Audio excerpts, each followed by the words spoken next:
No nosso encontro de hoje, nós iremos aprender como implantar o CIPOC, um guia prático através dessa ferramenta para mapeamento e melhoria de processos. E hoje a gente vai aprender como essa ferramenta ela se torna eficaz a partir do momento que você implementa em todos os processos da organização. O que é o CIPOC? O CIPOC nada mais é do que um acrônico fundamental que significa CIPOC, fornecedores, entradas, processos, saídas, clientes. É uma ferramenta de mapeamento de processos de alto nível, ou seja, um diagrama que é capaz de ter uma abrangência bem grande em relação aos processos e permite uma visão concisa das etapas essenciais e dos intervenientes de um processo, facilitando a identificação das áreas-chave. E a origem dessa ferramenta, ela nasceu no Six Sigma, através da implementação dessa ferramenta, no qual foi desenvolvida na Motorola por Bill Smith nos anos 80. O CIPOC ele é um pilar, através de uma metodologia oriunda do Six Sigma, para otimização dos processos. Como que funciona as etapas do CIPOC? Tudo começa na etapa de fornecedores, que é o que a gente chama de supply, é o S do CIPOC.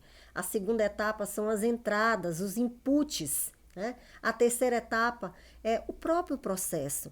O que a gente vai desenvolver? A quarta etapa são os outputs, que a gente chama de saídas do processo. O que de fato eu preciso entregar para o cliente.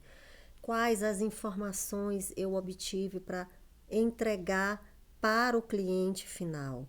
E o cliente final é a quinta etapa, chamadas de customers. Esses clientes precisam receber as saídas que foram geradas dentro do processo. Por isso que é importante estabelecer a entrada e aquilo que eu desejo entregar para o meu cliente. A gente vai entender melhor isso na prática, que a gente vai citar como essa ferramenta ela pode ser aplicada nos processos da organização. O que são os fornecedores, né? No CIPOC? Os fornecedores são as entidades ou indivíduos que fornecem os recursos, informações ou materiais necessários para iniciar o processo. O que eu preciso de fato? De onde vêm essas informações? Quem são esses fornecedores? Esses fornecedores, eles são de fora? São fornecedores de outros processos? A gente vai entender melhor quando esses exemplos eles forem citados posteriormente. Segunda etapa são as entradas. Essas entradas elas podem ser materiais, dados, informações ou recursos que são consumidos e transformados durante a execução do processo, que vai acontecer na terceira etapa, né? A terceira etapa, que é o próprio processo, é onde de fato devem ser executados todas aquelas informações que você obteve na entrada, né? Essas etapas, elas são sequenciais, elas têm definições claras dessas atividades que convertem as entradas, né, em saídas, adicionando ainda valor no caminho desse processo. Muitas empresas, durante esse mapeamento do CIPOC, elas estabelecem dentro da etapa 3 a descrição dessas atividades, seja por meio de procedimentos documentados, instruções de trabalho, e nesses documentos elas descrevem claramente as etapas de como devem ser executados de fato.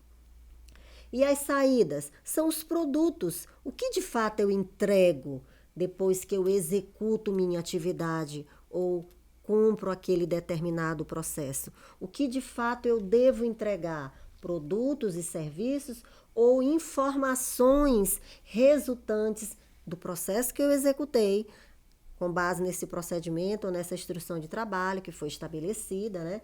E que de fato eu devo entregar para o cliente. Quem são os clientes? São os receptores. Clientes podem ser processos internos, como por exemplo, a entrada para o processo de aquisição são as demandas necessárias levantadas pelo almoxarifado, por exemplo, para substituição de produtos e materiais, né, insumos ou reposição. E aí eu preciso entender que a saída disso, ela vai ser para outro processo, que pode ser aquele mesmo processo que foi fornecedor na entrada, né, que necessitou de um material, de um insumo, e que no processo de aquisição eu vou entregar esse insumo ou esse material que foi identificado lá na etapa de fornecedores. Então, são os receptores das saídas do processo, sejam eles clientes internos ou externos, cujas necessidades devem ser satisfeitas. E, acima de tudo, eu tenho que garantir a satisfação desse meu cliente, seja ele interno ou externo. Qual é o objetivo do meu CIPOC? Vamos lá. O primeiro objetivo, ele fala que essa ferramenta ela precisa ser clara, ela precisa ter uma visão clara do processo. Quando você desenha o CIPOC, você estabelece ali um diagrama claro dos fornecedores, das entradas, da execução do processo, o que de fato eu preciso fazer, as saídas, o que eu vou entregar e para quem eu vou entregar. É preciso mapear esse processo para obter uma compreensão mais abrangente e transparente, obviamente, dos dados que foram levantados nas entradas até a própria saída. A segunda etapa é importante porque é a definição dos limites, o que de fato eu preciso obter de informações, como essas informações elas precisam ser claras, quais são os inícios e fins, responsabilidades associadas a cada processo, evitando assim ambiguidades. Ou seja, o que cabe a um processo executar, obviamente, outro processo não pode mais executá-lo.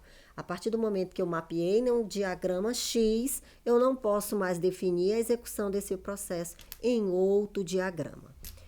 Terceiro é a identificação de melhorias. Toda vez que a gente faz um mapeamento utilizando a ferramenta CIPOC, nós temos uma visão clara, né, obviamente, de todas essas 5 etapas que são necessárias para que esse diagrama ele possa ter uma representação clara de todos os gargalos, detectar deficiências, desperdícios, abrindo assim caminhos para que aquela pessoa responsável por aquele processo possa otimizá-lo, identificar inovações e melhorias contínuas nesse processo. E a otimização operacional, que é melhorar a qualidade do processo, a velocidade, a eficiência dessas operações, resultando no maior valor para o cliente, ou seja, aquele que vai receber as minhas saídas. Então, como você pode ver aqui, um case, né, da ferramenta CIPOC, como, por exemplo, atendimento ao cliente. Esse exemplo é muito simples e ele traz com toda a clareza as 5 etapas dessa ferramenta, que começa com fornecedores, que é o S, entradas, o I, processos P, saídas, o O e o cliente, o C. Vamos trazer um exemplo claro na prática, que o atendimento ao cliente ele acontece em vários lugares, né? Seja no hospital, seja no atendimento ao cliente, um processo de vendas, entrega de um serviço, enfim. Então, a primeira coisa que a gente deve identificar, que são os fornecedores. Quem é a equipe de vendas? Existe algum sistema? Qual é a base de dados? Quem são os fornecedores para que as entradas possam ser implementadas? E as entradas, que são os inputs, ele pode ser através de um pedido do cliente, uma informação de um produto ou do serviço que ele foi lá na empresa para obter, e o histórico do próprio cliente, que também é utilizado como uma entrada dentro desse CIPOC. E aí no P, que é o processo a ser executado, a gente pode entender que existem vários processos que podem ser executados dentro do P, né? A própria recepção do pedido, qual foi a informação que eu identifiquei, né? A análise da solicitação, o que de fato o cliente queria, se era uma reclamação, uma sugestão, por que que esse atendimento ele aconteceu, qual foi a origem desse atendimento, né? E resolução e registros. Então, durante esse processo, podem acontecer várias atividades e é importante que a organização ela estabeleça um padrão necessário para que essas atividades sejam executadas.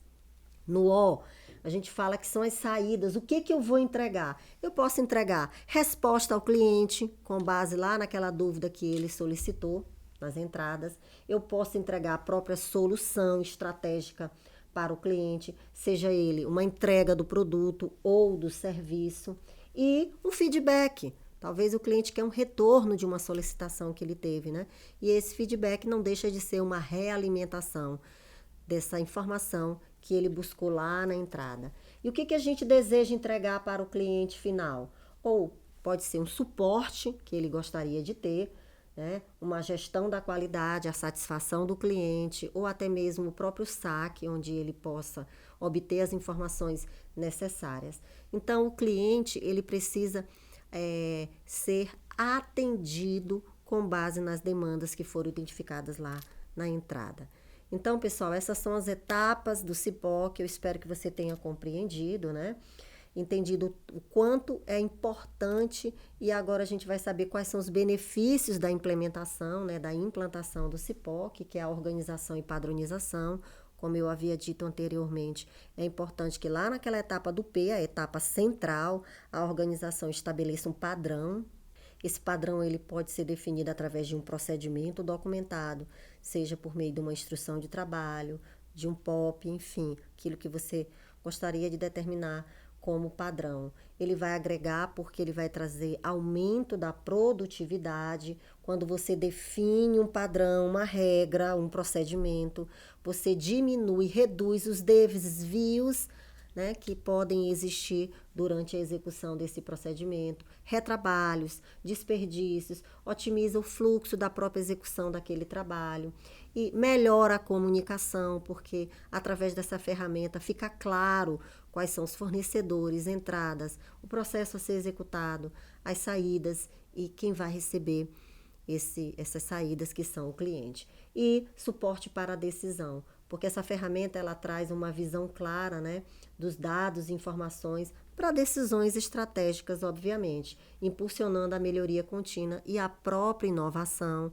através de gaps que você pode avaliar durante o mapeamento desse processo que você definiu lá no seu CIPOC. E é isso, pessoal, e a gente se encontra na nossa próxima aula.